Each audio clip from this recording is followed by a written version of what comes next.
नमस्कार. R S S एक हिंदू संघटना. मागेच काही दिवसांपूर्वी आर एस एस ला 100 वर्ष पूर्ण झाली होती आणि त्यावेळेस देखील खूप काही वादन पेटलं होतं. सध्याचा जो काही चर्चेचा विषय आहे तो म्हणजे Bahujan Vanchit आघाडीकडनं R S S ही जी काही संघटना आहे या संघटनेवर बंदी घालण्याची मागणी होताना दिसत आहे. 100 वर्ष पूर्ण झाल्यानंतर पंतप्रधान नरेंद्र मोदी यांनी काही स्टॅम्प आणि त्याच्यावर काही नाणी देखील काढली होती आर एस एसची. त्यावेळेस देखील खूप काही वाद झाला होता की तुम्ही हिंदू संघटनेच्या वेळेस आणि ज्या संघटनेने काही काम केलेलं नाही अशा लोकांसाठी तुम्ही का नाणी आणि पोस्टाचे स्टॅम्प वगैरे काढले.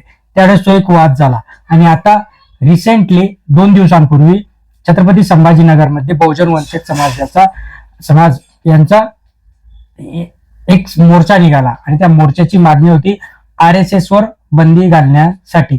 आता आर एस एस वर बंदी ही काही पहिल्यांदा नाहीये. मुळात आर एस एसचा जो काही जन्म झाला आणि आजपर्यंत आर एस एस वर जवळपास 3 वेळेस बंदी झाली. बंदी का झाली, कशामुळे झाली, आर एस एस संघटना एवढी रडारवर का असते, या सगळ्या गोष्टींवर आज आपण बोलणार आहोत मित्रांनो. तर तुम्ही चॅनलला अजून सबस्क्राईब केलं नसेल सबस्क्राईब करून द्या. अजून लाईक केलं नसेल व्हिडिओला लाईक करा, म्हणजे अशीच महत्वपूर्ण माहिती अपडेट तुम्हाला आपल्या व्हिडिओच्या माध्यमातून मिळत असणार आहे. नमस्कार मित्रांनो, मी सचिन प्रतीक तुमचं स्वागत करतो. मित्रांनो, आर एस एस ही जी काही संघटना आहे या संघटनेचं काम आहे हिंदू जनजागृती, हिंदू समाजाला पुढे आणणं, हिंदू समाजासाठी काम करणं. हिंदू समाजाच्या आर एस एसच्या वतीने चांगल्या चांगल्या गोष्टी देखील होत असतात. मध्यंतरी आता पूरग्रस्तांसाठी त्यांनी मदत देखील केली आणि आता म्हणजे प्रत्येक वेळेस आर एस एस ही संघटना जी आहे त्याच्यासाठी आता बंदीची मागणी होती. प्रकाश आंबेडकर यांनी ही मागणी लावून धरली आहे. याच्याही जर पलीकडे आपण गेलं तर प्रियंका खरगे यांनी देखील मला आर एस एस कडून धमक्या येत असता, मग त्या आर एस एस वर बंदी घाला असं देखील सांगितलं. जर आपण फक्त महाराष्ट्राचा जर विचार केला तर महाराष्ट्रामध्ये या संघटनेवर बंदी घालण्यासाठी मागणी होत आहे. पण जर कर्नाटकचा विचार देखील जर आपण केला तर कर्नाटक सरकारने एक ऑर्डर पास केला आणि त्या ऑर्डर मध्ये सांगितलं की आर एस एस चे कुठलेही कार्यक्रम किंवा आर एस एस ही संघटना कुठलंही काम करू शकणार नाही कर्नाटकमध्ये. जर खाली आपण तामिळनाडूचा विचार केला तर स्टॅलिनने देखील आर एस एस वर बंदी आणलेली आहे आणि आर एस एस चे तिथे काही कार्यक्रम होत नाही. अशा अनेक वेळा ही बंदी मागण्यात आलेली आहे. प्रामुख्याने संपूर्ण भारताचा जर विचार केला तर आर एस एस वर 3 वेळेस बंदी घातली. पहिली बंदी घातली ती म्हणजे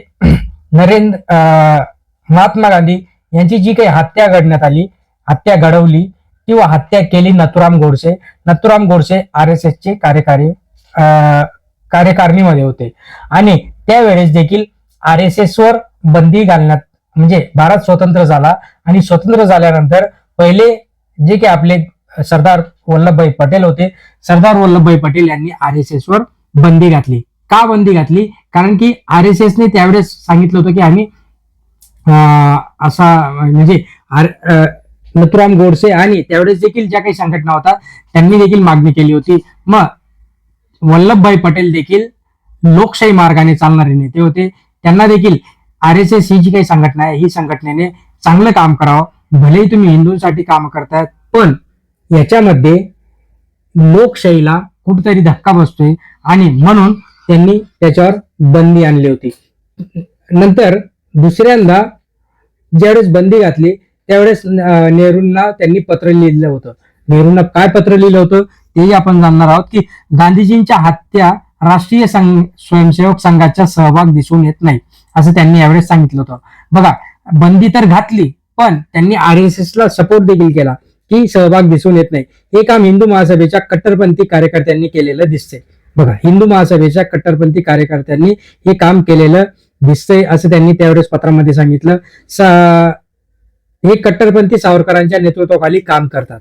बघा, ज्या सावरकरांना संपूर्ण आज आर एस एस असो किंवा भाजप असो किंवा आज बहुतेक भारतातील जे काही मोठा वर्ग आहे तो सावरकरांना मानत असो, सावरकरांवर खूप काही राजकारण देखील आपण मागच्या 2-3 वर्षांपासून बघत आहोत. तिथे स्पष्ट नेहरूंनी सांगितलं होतं की हे जे कट्टरपंथी आहेत ते सावरकरांच्या नेतृत्वाखाली काम करणारे आहेत. या कट्टरपंथीयांनीच हे षडयंत्र रचलेले आहे. यांनी गांधींच्या विचारधारेला आणि गांधीजींना सतत विरोध केला. याशिवाय हिंदू महासभा आणि संघाच्या स्वयंसेवकांवर संशय घेता येईल अशी परिस्थिती नाहीये असं त्यांनी आपल्या पत्रामध्ये म्हटलं होतं. आता दुसरं ज्यावेळेस म्हणजे आणीबाणीचा काळ होता 1975 साली, त्यावेळेस इंदिरा गांधींनी देखील याच्यावर बंदी आणली होती. बंदी का आणली होती? कारण की लोकशाही आहे भारतामध्ये आणि लोकशाही मार्गाने काम करत असताना जे की हिंदू संघटना आहे, हिंदू मुस्लिम वाद पेटतील. RSS जर ऍक्टिव्ह असली तर हिंदू मुस्लिम वाद पेटतील आणि कुठेतरी या संघटनेला त्यांनी बंदी आणली होती. आता या बंदी आणल्यानंतर खूप काही जे काही कार्यकर्ते होते ते शांत देखील राहिले होते. कारण की जर तुम्ही या संघटनेचे कार्यकर्ते असाल आणि जर तुम्ही तुमचा डंका मिरवत असाल आणि जर तुम्ही कुठे सापडला तर तुमचे जे काही सर्व सोयी सुविधा आहेत ते सोयी सुविधा देखील बंद करण्यात येतील.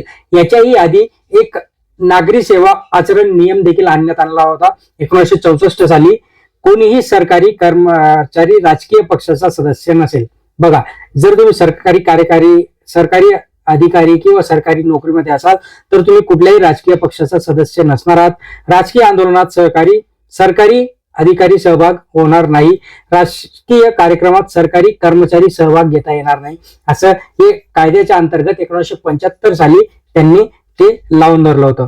नंतर याचाच जर अजून विचार केला तर हेगडेवारानंतर गोळवलकरांना हे राष्ट्रीय स्वयंसेवक संघाचे अध्यक्ष झाले आणि गोळवलकरांना देखील सरदार वल्लभभाई पटेल यांनी पत्र लिहिलं होतं.